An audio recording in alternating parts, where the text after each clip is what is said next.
Sumedang, Saudara. Kepala Kantor Staf Kepresidenan Jenderal TNI Purnawirawan Dudung Abdurrahman mengunjungi rumah duka Muhammad Rifki Renaldi Gunawan di Sumedang, Jawa Barat.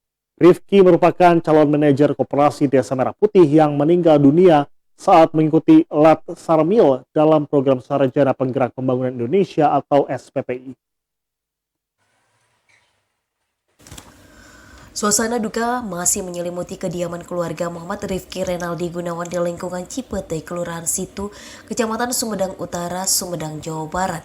Kepala Kantor Staf Kepresidenan KSP Jenderal TNI Purnawirawan Dudung Abdurrahman bersama Pangdam 3 Siliwangi, Bupati Sumedang dan rombongan mendatangi rumah duka untuk menyampaikan bela sungkawa kepada keluarga almarhum. Muhammad Rifki Renaldi merupakan satu di antara peserta Sarjana Penggerak Pembangunan Indonesia SPPI pada program Koperasi Desa Merah Putih KDMP dan Koperasi Nelayan Merah Putih KNMP yang meninggal dunia saat mengikuti latihan dasar kemiliteran Lat Sarmil. Dalam kesempatan itu, Dudung menyebut Rifki sebagai salah satu putra terbaik bangsa yang tengah mempersiapkan diri untuk mengabdi dan membantu meningkatkan kesejahteraan masyarakat melalui pengelolaan koperasi desa. Sementara itu, pemerintah memastikan pelaksanaan latihan dasar militer program SPPI akan dievaluasi menyusul meninggalnya 5 calon peserta selama mengikuti pendidikan. Kedepan, materi pendidikan akan lebih difokuskan pada manajemen perkoperasian sebagai bekal calon manajer koperasi. Sementara kegiatan fisik ditiadakan dan masa pendidikan dipersingkat dari 2 bulan menjadi 1,5 bulan. Kami datang ke sini dengan mengucapkan bela sungkawa yang sedalam-dalamnya. Nah, ini sudah mulai dievaluasi, sudah berlangsung, sehingga kegiatan-kegiatan fisik ini sudah ditiadakan, ya dikurangi semaksimal mungkin dan dititik beratkan kepada bagaimana manajemen perkoperasian, karena kan ini calon-calon manajer nantinya.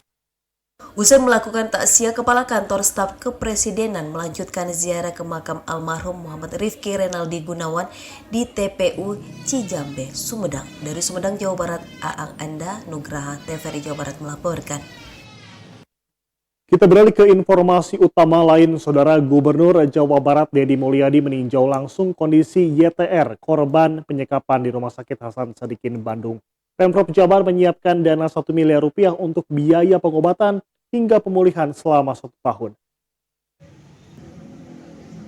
Gubernur Jawa Barat Deddy Mulyadi bertemu dengan Direktur RSHS dan sekitar 40 dokter yang menangani YTR. Pertemuan tersebut untuk mengetahui perkembangan kondisi dan rencana penanganan korban di Rumah Sakit Hasan Sadikin, Bandung.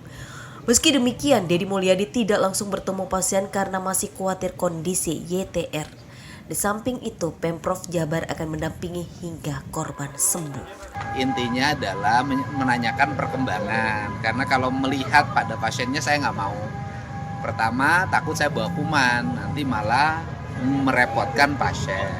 Tapi yang paling utama melihat perkembangan dan rencana-rencana ke depan dari sisi medik. Dan insya Allah tadi sudah disampaikan, pemerintah Provinsi Jawa Barat akan mendampingi sampai sembuh. Menurut Direktur RSHS, tahap saat ini masih fokus menghilangkan infeksi pada YTR. Operasi baru bisa dilakukan jika infeksi sudah mereda. Proses penyembuhan diprediksi bisa mencapai 1 tahun karena luka tidak hanya di wajah, tapi juga di kaki. Jadi kami sekarang ini dalam sebulan ini masih fokus di menghilangkan infeksinya. Dan kami sudah membuat schedule, mungkin bisa sampai setahun untuk perbaikan semuanya.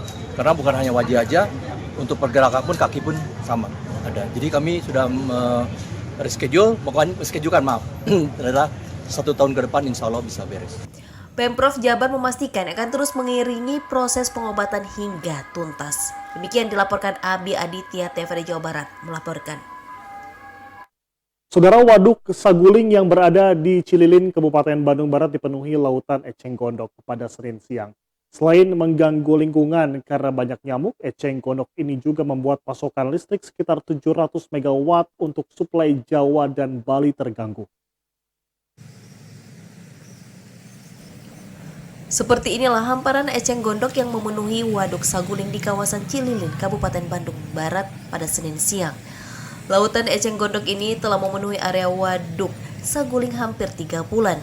Berdasarkan hasil pemetaan dari total luas Waduk Saguling sekitar 5.000 hektar, area yang tertutup eceng gondok saat ini mencapai sekitar 120 hektar dan tersebar di 7 titik termasuk di wilayah Desa Ranca Panggung, Kecamatan Cililin, Kabupaten Bandung Barat.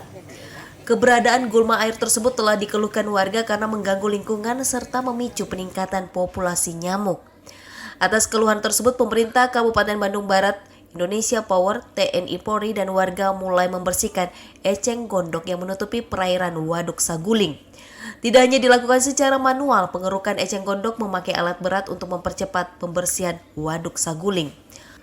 Menurut Bupati Bandung Barat, JJ Ritchie Ismail mengatakan pembersihan tahap awal difokuskan di kawasan jembatan Ciminyak, Desa Ranca Panggung yang menjadi salah satu titik dengan sebaran eceng gondok cukup padat. Petugas menerjunkan 2 alat berat serta 4 perahu ponton guna mempercepat proses pengangkatan eceng gondok dari area perairan. Mengganggu banyaknya nyamuk ini, terutama ini nyamuknya juga kita survei ini nyamuknya bukan nyamuk biasa ini, bisa membuat sakit kulit yang cukup tinggi. Nyamuk yang akan bergeser itu nanti akan kita pelajari juga, jangan sampai kita geser disposal ke sana tapi malah nyamuknya akan pindah ke sana nanti. Menurut Manajer Administrasi Indonesia Power UBP Saguling, Hutarianto mengatakan keberadaan eceng gondok tidak hanya berdampak terhadap masyarakat, tetapi juga mengganggu tenaga air. Dari 120 hektar waduk yang tercemar eceng gondok mengganggu pasokan listrik sekitar 700 megawatt untuk suplai Jawa dan Bali. Turbin itu akan sangat berpengaruh sehingga turbin kita tidak bisa bergerak dan tidak bisa menghasilkan energi listrik. Itu sih Pak. Untuk luasannya sesuai dengan kemarin yang sudah kita mapping ini sekitar 120 hektaran. Tersebar di tadi yang paling utama dari 7 titik. Kualitas yang air yang masuk ke Saguling itu jelek, sehingga eceng gondok ini sangat pesat perkembangannya. Pembersihan eceng gondok di Waduk Saguling tersebut bukan hanya menjaga kebersihan lingkungan, tetapi juga mengembalikan aktivitas keramba jaring apung KJA serta menekan dampak yang ditimbulkan akibat meningkatnya populasi nyamuk. Ditargetkan pembersihan eceng gondok di Waduk Saguling bisa selesai pada akhir tahun ini. Dari Kabupaten Bandung Barat, Agung Jaya Permana melaporkan. Informasi lain akan kami hadirkan usai jeda di antaranya. Rehabilitasi jembatan arus lalu lintas roda 4 dialihkan. Tetaplah bersama kami.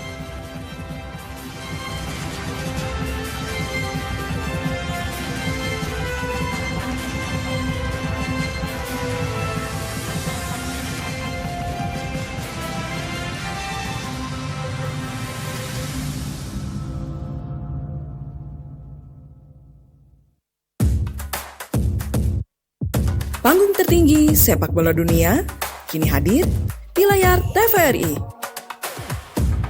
Jadilah bagian dari keseruannya. Nonton bareng dan dukung tim jagoanmu. Setiap minggu dini hari di pendopo TVRI Jawa Barat.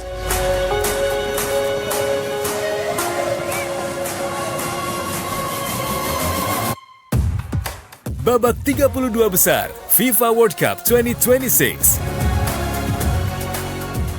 Belgia melawan Senegal live di TVRI Nasional dan TVRI Sport.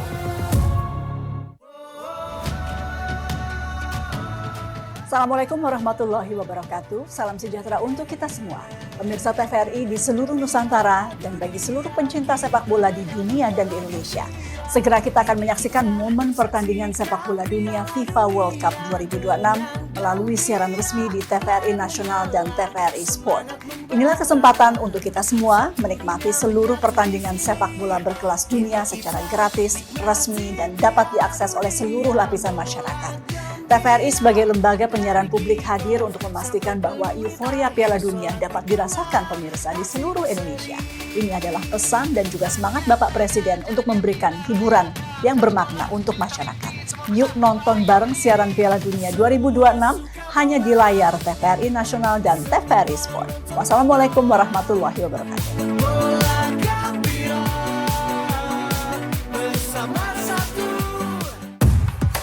Babak 32 besar FIFA World Cup 2026. Amerika Serikat melawan Bosnia dan Herzegovina live di TVRI Nasional dan TVRI Sport.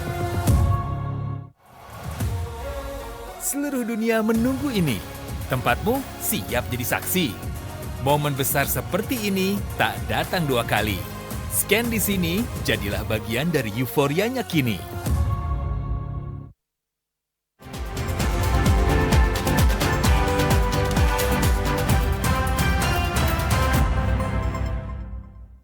Terima kasih saudara Anda masih menyaksikan Jawa Barat hari ini. Kita beralih ke Majalengka. Saudara, kerap mengalami kerusakan jembatan penghubung antar kabupaten direhab total. Arus lalu lintas kendaraan roda 4 dialihkan ke jalur arteri dan gate tol Cipali.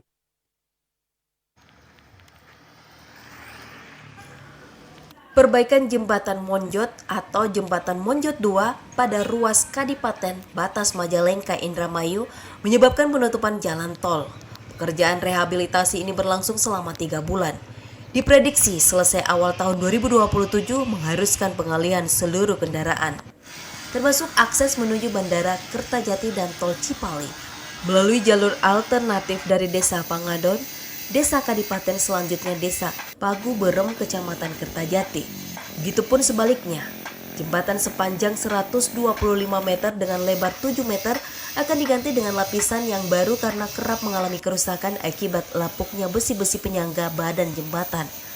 Supervisi proyek jembatan Monjot, Patria mengaku tidak tahu persis sering mengalami kerusakan karena baru kali ini ditugaskan mengerjakan jembatan ini. Kerjaan ini pokoknya awal Januari udah bisa dipakai itu aja Pak. Nilainya itu ada di papan itu Pak, saya lebih jelas. Itunya saya kurang tahu Pak. Tapi ini kan baru Pak, baru mulai. Iya. Ini kan penggantian rantainya aja. Baru berapa? Baru 2 bulan. Ya. Kurang. Nah, ini kan bukan jalan Pak. Oh, jalan amblas. Pak, posisi di sana ada Pak, pernah bolong-bolong, pernah tambah lagi. Oh, kurang tahu ya kalau ke sana mah Pak saya. Oh gitu. Iya, karena kan saya baru ke sini baru ini aja. Kalau yang lainnya saya nggak apa. Selama penutupan berlangsung, kendaraan besar seperti truk dan bus dari arah maupun menuju gate Kertajati dialihkan melalui akses gate Sumber Jaya atau gate Ujung Jaya, utama bagi kendaraan yang akan menuju tol Cisumdawu. Edward Ruspendi, TVRI Jawa Barat melaporkan. Kita beralih ke informasi lain. Saudara, situasi di Terminal Lewi Panjang, Kota Bandung mengalami peningkatan usai peralihan total armada bus akap dan AKDP dari Terminal Cicahem. Pihak terminal juga menyiapkan sejumlah fasilitas guna mendukung kenyamanan penumpang dan pengemudi. Peralihan layanan bus antar kota antar provinsi atau AKAP dan antar kota dalam provinsi atau AKDP dari Terminal Cicahem ke Terminal Lewi Panjang berdampak pada peningkatan aktivitas di terminal tersebut. Sejak penutupan layanan bus di Terminal Cicahem oleh Dinas Perhubungan Kota Bandung pada Juni lalu, seluruh armada yang sebelumnya beroperasi di Cicahem kini dialihkan ke Terminal Lewi Panjang. Kepala Terminal Tipe A Lewi Panjang, Asep Hidayat, menyampaikan dampak yang dirasakan pihaknya tak hanya perihal tambahan armada, melainkan peningkatan penumpang hingga 60% dari biasanya. Dilakukannya penutupan dari tanggal 26 kemarin Juni oleh Disub Kota Bandung, sesuai pernyataan dari Kepala Dinas Perhubungan Kota Bandung, mulai ditutup permanen, itu memang ada dampak ke kita. Dampaknya yaitu hampir 100% bis masuk atau beroperasional ke Terminal Lewi Panjang. Kemarin kita pada waktu puncaknya liburan anak sekolah itu memang Kita ngeberangketan dengan Cicahem itu 300 sampai 400 armada. Penumpang juga meningkat, biasa kita 1.600, 1.700, sekarang sampai 2.000 lebih. Itu dampak dari beralihnya armada terminal Cicahem ke terminal Lewi Panjang. Meski terjadi lonjakan armada dan penumpang, pihak terminal memastikan proses peralihan berjalan lancar tanpa kendala berarti. Selain itu, untuk mendukung operasional dan kenyamanan pengguna jasa, Terminal Lewi Panjang menyediakan sejumlah fasilitas tambahan. Perusahaan bus dapat memanfaatkan area yang tersedia sebagai tempat istirahat penumpang maupun pengemudi. Pengelola Terminal Lewi Panjang berharap masyarakat Kota Bandung atau Jawa Barat dapat memanfaatkan layanan terminal dengan nyaman dan aman. Pihak terminal berkomitmen untuk terus meningkatkan pelayanan serta menjaga kebersihan dan kenyamanan lingkungan terminal bagi seluruh pengguna jasa transportasi. Dari Kota Bandung, Yunita dan MD, TVRI Jawa Barat melaporkan. Beralih ke informasi lain, Saudara, momen hari ulang tahun atau HUT Bayangkara ke-80 tahun 2026 menjadi catatan sejarah yang membanggakan bagi jajaran Polres Subang. Kapolsek Kalijati Ibtu Abah Budiman Sarjana Hukum resmi menerima penghargaan dari Presiden Republik Indonesia atas dedikasinya dalam bidang sosial keagamaan.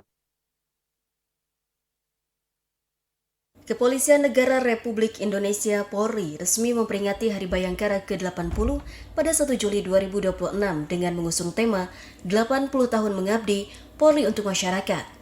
Peringatan ini dipusatkan melalui upacara nasional yang dihadiri oleh jajaran petinggi negara serta diwarnai dengan pemberian penghargaan setinggi-tingginya kepada anggota Polri yang menunjukkan dedikasinya dalam bertugas. Salah satu penerima penghargaan kehormatan dari Presiden Republik Indonesia dalam momentum besar ini, yakni Ibtu Abah Budiman SH, yang saat ini menjabat sebagai Kapolsek Kalijati, Polres Subang, Polda Jawa Barat. Penghargaan ini diberikan kepada Ibtu Budiman yang dinilai sebagai sosok polisi yang inspiratif, yang berhasil membangun pondok pesantren gratis bagi anak yatim piatu dan kaum duafa. Abah Budiman dikenal memiliki rekam jejak pengabdian yang unik. Sebelum menjadi Kapolsek, ia merupakan anggota Buruh Sergap Buser dari tahun 1998 hingga 2016, termasuk di Polwil dan Polda Jawa Barat. Berawal dari tugas lapangannya, ia merintis sebuah pondok pesantren yang bernama Madinah Darul Barokah di Bungursari, Purwakarta, Jawa Barat sejak tahun 2012 menggunakan dana pribadinya. Agar anak-anak terlantar bisa mendapatkan pendidikan agama dan pendidikan formal, MTS dan MA secara gratis.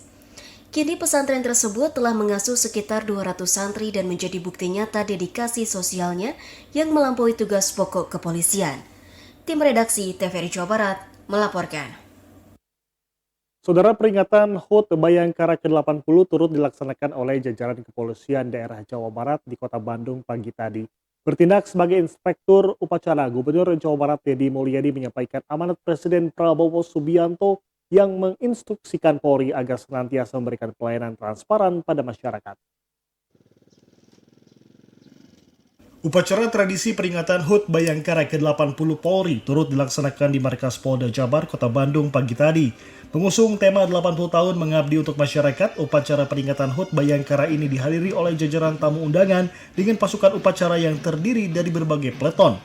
Adapun Gubernur Jawa Barat Deddy Mulyadi yang turut serta hadir bertindak sebagai Inspektur Upacara. Dalam amanatnya, Gubernur menyampaikan pidato Presiden Prabowo Subianto yang menjadikan momentum HUT Bayangkara sebagai wadah untuk mengapresiasi kinerja Polri, khususnya dalam melayani masyarakat serta mendukung berbagai program strategis nasional seperti makan bergizi gratis. Apresiasi serupa disampaikan Gubernur Deddy Mulyadi. Menurutnya, Polri sebagai institusi yang mewadahi aduan masyarakat sudah bekerja dengan sabar dan terus melakukan reformasi. Ia pun berharap Polri khususnya di Jawa Barat tidak berpuas diri terhadap pencapaian saat ini agar pelayanan kepada masyarakat terus ditingkatkan. Kita menghadirkan negara di tengah-tengah masyarakat, di mana polisi dan negara ini harus hadir di masyarakat sebagai pengayom, pelindung dan pelayan kepada masyarakat.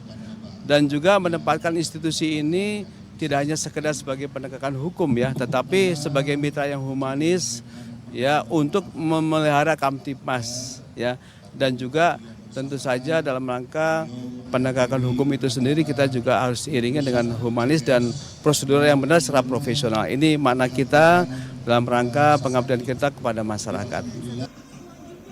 Sementara itu, Kabid Humas Polda Jabar Kombes Pol Hendra Rohmawan memaknai HUT Bayangkara sebagai wujud kehadiran Polri bagi masyarakat. Saat ini pun Polri terus melakukan berbagai terobosan terutama dalam pelayanan keadilan.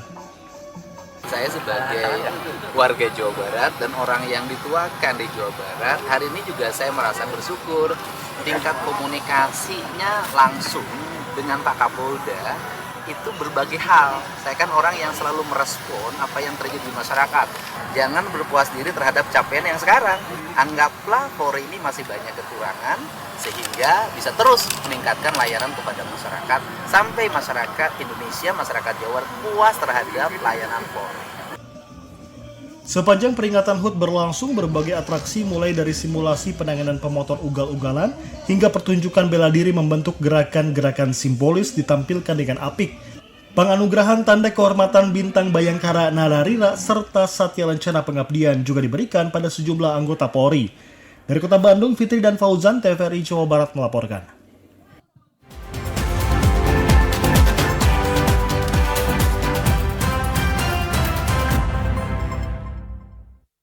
Saudara, kita memasuki segmen Dialog Jawa Barat hari ini.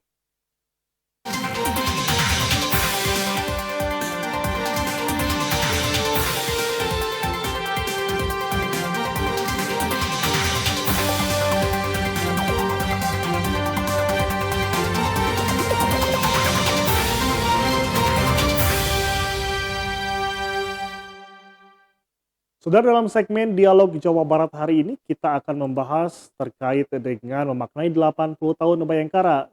Sudah tersambung bersama kami narasumber di sambungan Zoom. Saya sapa terlebih dahulu, selamat sore, Kombes Pol Endang Tri Purwanto, selaku Kapolresta Pontianak atau mantan Wadir Lantas Polda Jawa Barat. Assalamualaikum, selamat sore. Waalaikumsalam warahmatullahi wabarakatuh. Baik, terima kasih Bapak berkenan bergabung bersama kami di Jawa Barat hari ini. Kami ingin tahu, Pak, Hari Bayangkara tahun 2026 ini mengusung tema 80 tahun mengabdi Polri untuk masyarakat. Bagaimana Bapak secara pribadi memaknai perjalanan 8 dekade institusi tempat Anda mengabdi ini? Baik, Kang Gumilar, saya akan mencoba menjawab sesuai dengan pemahaman saya. Bagi saya pribadi, 8 dekade bukanlah sekedar angka, melainkan sebuah perjalanan panjang yang penuh dengan pengorbanan, pembelajaran, dan juga transformasi. Berada di usia ke-80 tahun, berarti institusi Polri ini tempat saya mengabdi telah matang oleh pengalaman sejarah. Sesuai dengan tema 80 tahun mengabdi Polri untuk masyarakat, saya memaknainya sebagai momentum untuk memperkuat akar filosofis yang ada di institusi kami. Saya memaknainya tentunya eksistensi Polri selama 8 dekade ini hanya karena satu alasan, yaitu untuk melayani masyarakat. Ini adalah pengingat bahwa setiap seragam atau uniform yang saya kenakan membawa amanah besar untuk terus berbenah menjadi lebih baik. Hal ini mengingatkan kami selaku anggota Polri bahwa inti dari setiap tugas Polri adalah memberikan rasa aman, keadilan, dan pelayanan terbaik bagi masyarakat. Seluruh pengabdian kami diarahkan yaitu melindungi, mengayomi, dan melayani masyarakat. Seperti itu, Kang Gumilar. Baik. Bapak, logo tahun ini memadukan warna emas yang melambangkan prestasi dan perak yang melambangkan transparansi. Bagaimana Bapak menerjemahkan kombinasi nilai tersebut dalam menjalankan tugas sehari-hari di lapangan? Baik, di lapangan kombinasi antara nilai emas, prestasi, dan perak transparansi adalah kompas moral saya dalam bertugas sehari-hari. Perak, yang tadi dikatakan ini sebagai transparansi, menjadi pondasi awal dalam setiap penanganan perkara, kemudian tugas-tugas patroli maupun pelayanan administrasi. Saya selalu mengedepankan komunikasi yang terbuka, jujur, dan akuntabel kepada masyarakat. Kemudian terkait dengan warna emas, yang ini menunjukkan prestasi. Ketika kerja kita transparan dan dipercaya, prestasi akan mengikuti secara alami. Bagi saya pribadi, Prestasi tertinggi di lapangan bukan sekedar penghargaan piagam dari atasan, melainkan ketika masyarakat merasa aman, nyaman, dan memberikan senyuman tulus atas kehadiran kami di lapangan. Begitu Polri dicintai masyarakat, disitulah kombinasi nilai emas dan perak benar-benar terimplementasi. Baik, rasa aman tentunya yang dihadirkan oleh pihak kepolisian kepada masyarakat jadikan tujuan dari kepolisian.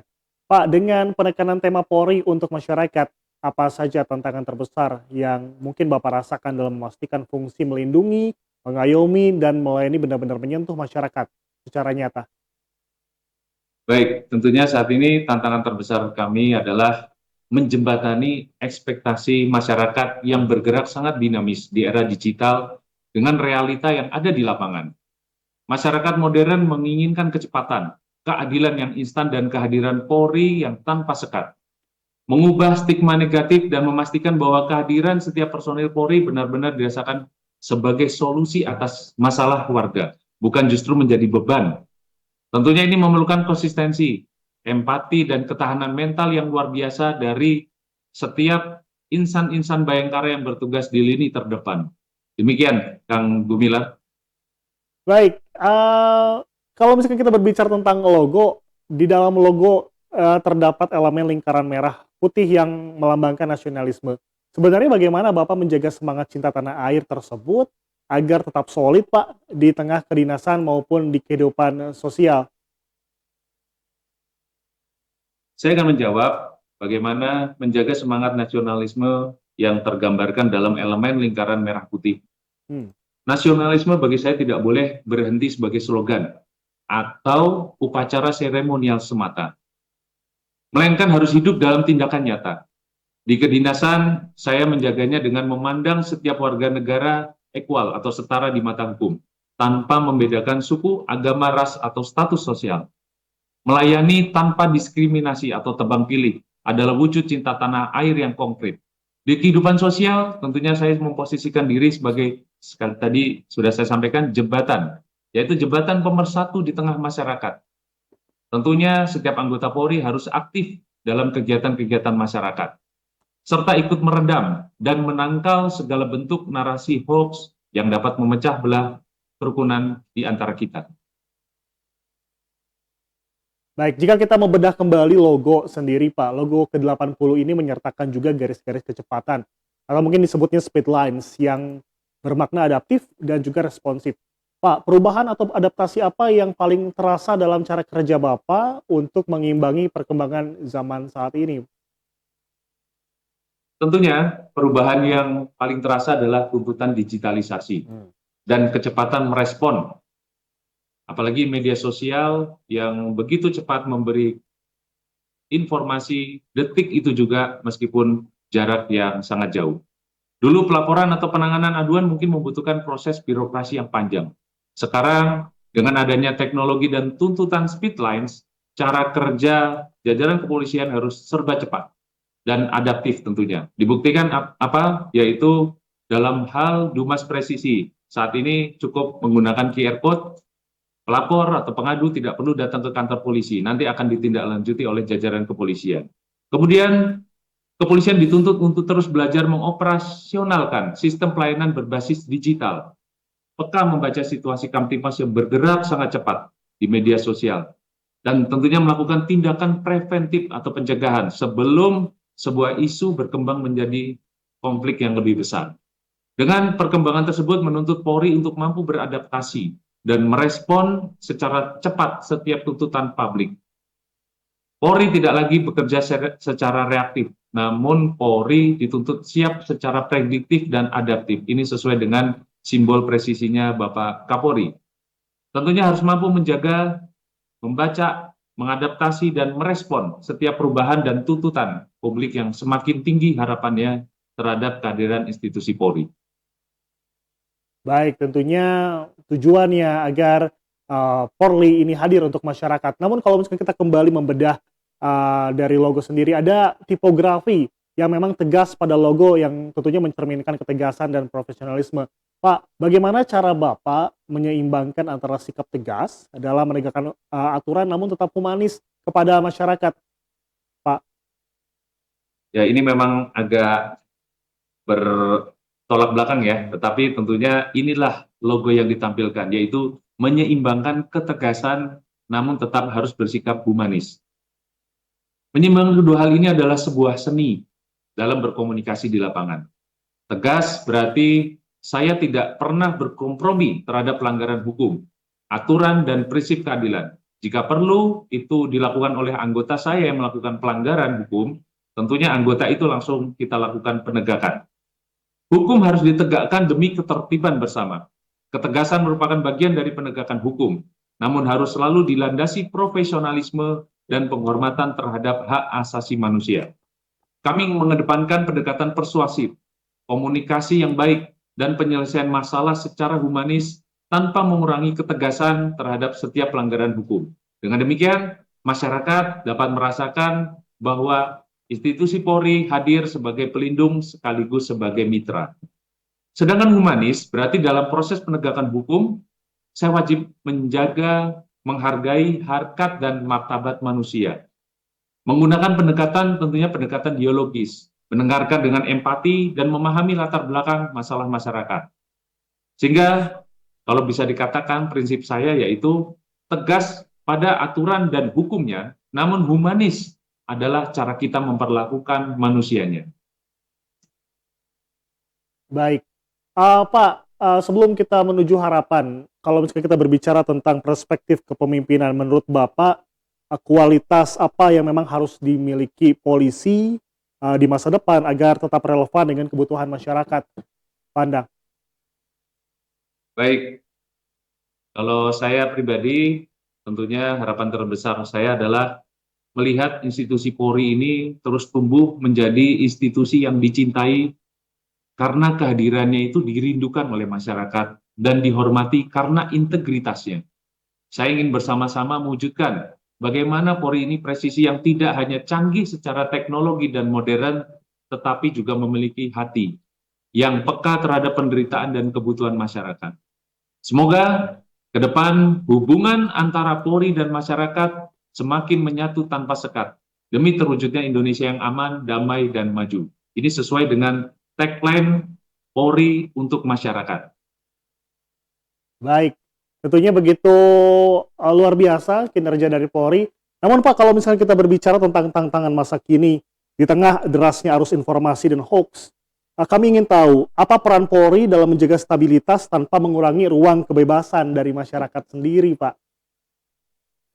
Tentunya peran Polri mulai dari awal sampai akhir. Nah, mulai dari kita melakukan kegiatan-kegiatan yaitu preemptif, kemudian preventif, bahkan sampai dengan represif. Namun represif ini adalah hal yang terakhir dilakukan. Kami memberikan pencegahan-pencegahan, yaitu melalui seperti yang dikatakan Bang Nafi, kejahatan terjadi karena niat dan kesempatan. Jadi kita hilangkan niatnya terlebih dahulu, dilakukan oleh teman-teman dari Satbimas yang terus memberikan penyuluhan, bimbingan kepada masyarakat, sosialisasi terhadap aturan hukum dan sebagainya. Selanjutnya di tingkat preventif, tentunya kita melakukan patroli media sosial. Kita melakukan cyber patrol, melihat apabila ada pelanggaran-pelanggaran, kita berikan himbauan untuk tidak melakukan kembali. Kalau memang ternyata itu menjurus ke arah pidana, tentunya kita langsung melakukan penegakan hukum. Itulah langkah-langkah atau peran-peran Polri yang tentunya sesuai dengan aturan yang berlaku. Kami berharap Polri benar-benar hadir, bukan menakuti masyarakat, tetapi memberikan rasa aman dan nyaman kepada masyarakat. Baik, Pak, kalau misalkan kita berbicara tentang peran dari polisi sendiri, kan kalau misalkan kita melihat seringkali masyarakat ini baru ingat polisi itu ketika terjadi masalah aja, Pak. Lalu bagaimana membangun hubungan yang lebih erat sehingga polisi benar-benar menjadi mitra masyarakat dan bukan hanya hadir ketika saat penindakan aja, Pak Andang?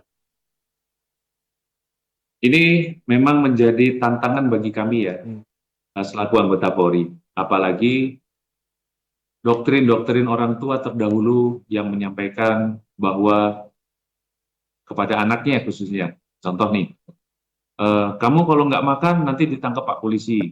Kamu kalau tidak tidur siang nanti di sel sama Pak Polisi dan sebagainya. Nah tentunya doktrin dari kecil itu menjadikan sebuah paradigma negatif ketika yang bersangkutan dewasa, apalagi berhadapan dengan kepolisian. Inilah langkah-langkah kami melakukan pendekatan-pendekatan humanis, dilakukan melalui polisi sahabat anak oleh Satlantas Polres masing-masing, kemudian ada juga Satbimas yang terus menyentuh kepada masyarakat-masyarakat. Khususnya kami yang ada di Polresta Pontianak, kami menggandeng dari teman-teman IPSI, Ikatan Pencaksilat Indonesia. Jadi kami mengajak anak-anak yang tergabung di dalam IPSI untuk jangan takut kepada polisi. Baik. Kita lakukan pendekatan bahwa Polri adalah sahabat kalian. Polri Baik. untuk masyarakat benar-benar harus diimplementasikan. Sehingga begitu ada masalah, mereka akan bercerita, berkeluh kesah kepada Baik. kami. Dan Baik. itu sudah terjalin. Alhamdulillah. Baik, kami ucapkan terima kasih kepada Kombes Pol Bapak Endang Tri Purwanto yang telah bergabung bersama kami. Sekali lagi selamat ulang tahun Bayangkara ke-80. Sehat selalu, sukses selalu. Assalamualaikum. Terima kasih Selamat Kang sore. Gumilar. Salam buat saudara-saudara kami yang ada di Jawa Barat. Kami pernah berdinas di Jawa Barat. Saat ini sama-sama di baratnya, tapi Kalimantan Barat. Tetapi ini sama-sama Indonesia. Dan kami juga mengucapkan terima kasih kepada seluruh warga Indonesia. Moga-moga di hari ulang tahun yang ke-80 atau Hari Bayangkara ke-80 ini benar-benar Polri sekali lagi dicintai oleh masyarakat. Terima kasih. Pak Endang, sehat selalu. Assalamualaikum.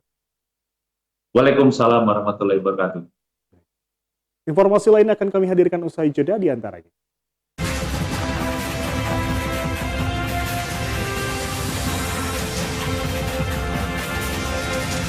Asrama, tetap bersama kami.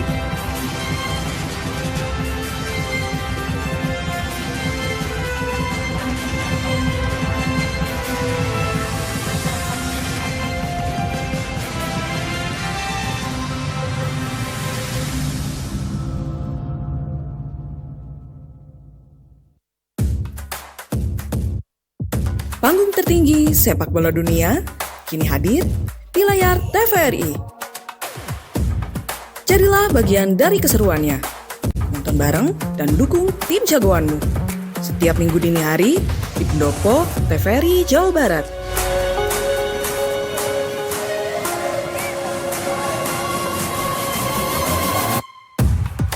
Babak 32 besar FIFA World Cup 2026.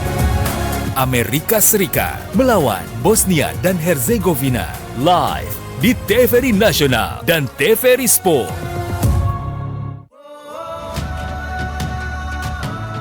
Salam olahraga. Saya, Menteri Pemuda dan Olahraga Republik Indonesia menyambut baik TVRI sebagai pemegang hak siar resmi Piala Dunia 2026. Apresiasi kepada Bapak Presiden dan TVRI yang telah memberikan kebahagiaan kepada masyarakat di seluruh Indonesia hingga pelosok Nusantara. Dukungan pemerintah akan terus berlanjut bagi keberadaan stasiun LPP TVRI. Jangan lewatkan momen terbesar tahun ini. Nonton bareng Piala Dunia FIFA World Cup 2026 hanya di layar TVRI Nasional dan TVRI Sport mulai 11 Juni sampai 19 Juli. Salam bola gembira Piala Dunia 2026. Salam olahraga.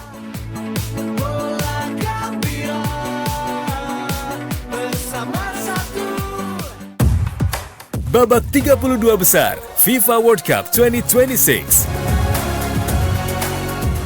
Belgia melawan Senegal live di TVRI Nasional dan TVRI Sport.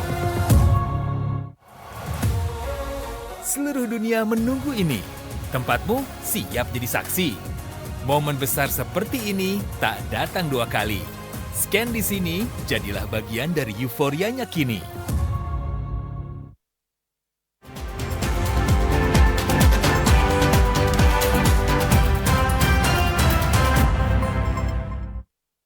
Terima kasih saudara masih menyaksikan Jawa Barat hari ini. Saudara, mengisi libur sekolah tak selalu harus dihabiskan dengan bermain atau berwisata. Di Cinono, Kabupaten Bandung, Jawa Barat, sejumlah santri DKM Baitul Ilmi justru memanfaatkan masa liburan dengan mengikuti asrama untuk memperdalam ilmu agama sekaligus membentuk karakter Islami. Suasana libur sekolah di Masjid Baitul Ilmi Nur Laila Cinono Kabupaten Bandung, Jawa Barat tampak berbeda. Anak-anak mengikuti asrama liburan yang diisi dengan berbagai kegiatan keagamaan. Kegiatan ini diikuti santri mulai dari jenjang PAUD hingga kelas 6 sekolah dasar. Selama 2 hari mereka mengikuti pembelajaran Al-Quran, praktek ibadah hingga ujian tulis sesuai tingkatan usia. Materi yang diujikan meliputi tajwid, membaca dan menulis Arab gundul, hafalan doa-doa dan surat pendek, hingga pemahaman tata krama dalam kehidupan sehari-hari. Asrama liburan ini rutin diselenggarakan setiap libur semester sebagai upaya mengisi masa libur sekolah dengan kegiatan yang bermanfaat.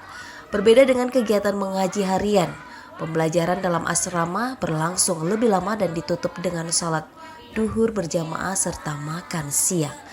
Hari ini ada kegiatan asrama untuk mengisi liburan anak-anak dari anak PAUD, TK, sampai dari kelas 1, 2, 3, 4, sampai kelas 5 SD.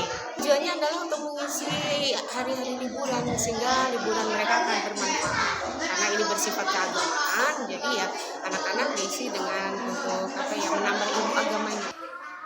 Salah seorang peserta mengaku senang mengikuti asrama liburan karena membuat masa libur sekolah terasa lebih bermanfaat sekaligus menambah pengetahuan agama. Hari ini tuh tadi diawalin pagi untuk briefing dulu, dikasih tahu gimana. Nah, terus udah dibagi kelas, yang kelas 1 sampai 3 di bawah, kelas 4 sampai 5-nya di atas. Selain meningkatkan kemampuan membaca Al-Quran, kegiatan ini juga menjadi sarana menanamkan nilai-nilai akhlak, kedisiplinan, serta membiasakan anak menerapkan adab dalam kehidupan sehari-hari.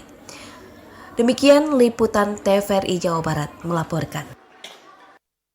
Saudara, memasuki libur panjang sekolah, objek wisata Woodland di Desa Setianegara, Cilimus, Kuningan, Jawa Barat dipenuhi ribuan wisatawan. Mereka datang dari berbagai daerah hanya untuk menikmati liburan bersama keluarga tercinta. Objek wisata alam Woodland di Desa Setianegara, Kecamatan Cilimus, Kuningan, Jawa Barat terus dipenuhi wisatawan lokal maupun wisatawan dari luar daerah di libur panjang sekolah. Mereka memilih wisata alam Woodland karena suasananya sejuk serta dikelilingi pepohonan pinus. Dengan tiket masuk hanya Rp20.000 sampai Rp25.000, pengunjung bisa masuk ke wisata Woodland. Di wisata ini pengunjung bisa berenang sepuasnya dengan kolam yang cukup luas. Tidak hanya itu, tersedia juga wahana lainnya yang menguji adrenalin seperti mini roller coaster, rainbow slide, keranjang gantung, flying fox, serta wahana lainnya. Sementara pengelola wisata alam Woodland mengatakan di libur sekolah kali ini jumlah pengunjung meningkat drastis. Dalam sehari jumlah wisatawan yang datang mencapai 1.000 sampai 1.500 pengunjung dibandingkan hari biasa hanya 500 pengunjung yang datang. Pengunjung yang datang mulai dari Jakarta, Bandung, Indramayu, Cirebon, Brebes, serta daerah lainnya untuk berlibur bersama keluarga. Alhamdulillah bisa lihat sendiri keadaan ramai. Perkirakan mungkin ya karena kita parkir atas bawah sudah mulai masuk, mungkin kurang lebih mungkin ada 1.000-an. Kalau kita memang konsepnya ke wisata alam, terus memang ada beberapa wahana. Kalau untuk liburan sih kayaknya sih sampai liburan sekolah ya kayaknya. Mungkin di weekday-nya mungkin tetap ada keramaian. Diprediksi ya. Diprediksi jumlah wisatawan akan terus bertambah di momen libur sekolah tahun 2026. Dari Kuningan, Nana Johana, TVRI Jawa Barat melaporkan. Lalu lintas dari Kota Bandung. Saudara, kami memiliki 4 pantauan CCTV. Yang pertama dari alun-alun Asia Afrika, batas kota, perempatan Kordon, juga Gasibu. Saudara, kita akan awali dari alun-alun Asia Afrika terlebih dahulu. Tentunya kita akan lihat, saudara, di pantauan alun-alun yang tadi kita sempat lihat.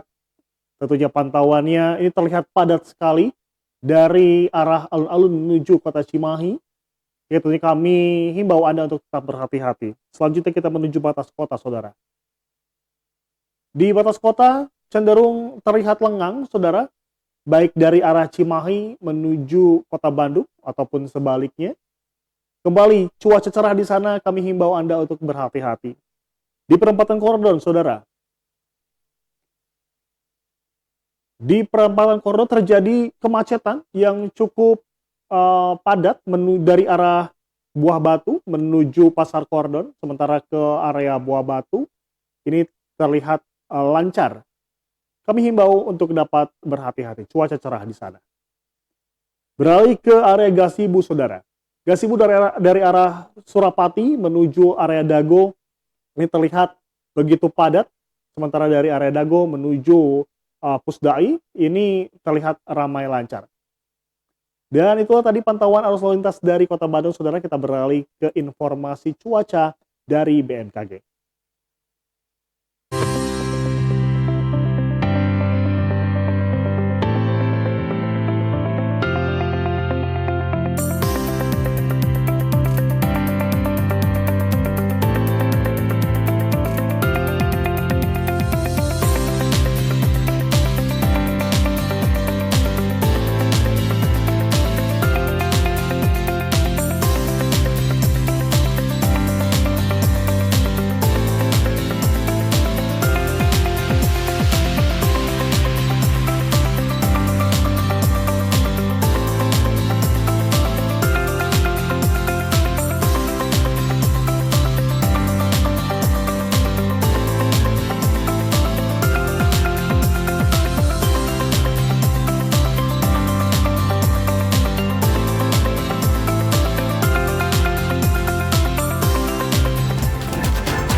Informasi tadi menutup perjumpaan kita kali ini. Saya Gulbaru Jaya pamit. Assalamualaikum warahmatullahi wabarakatuh. Sampai jumpa. Selamat sore.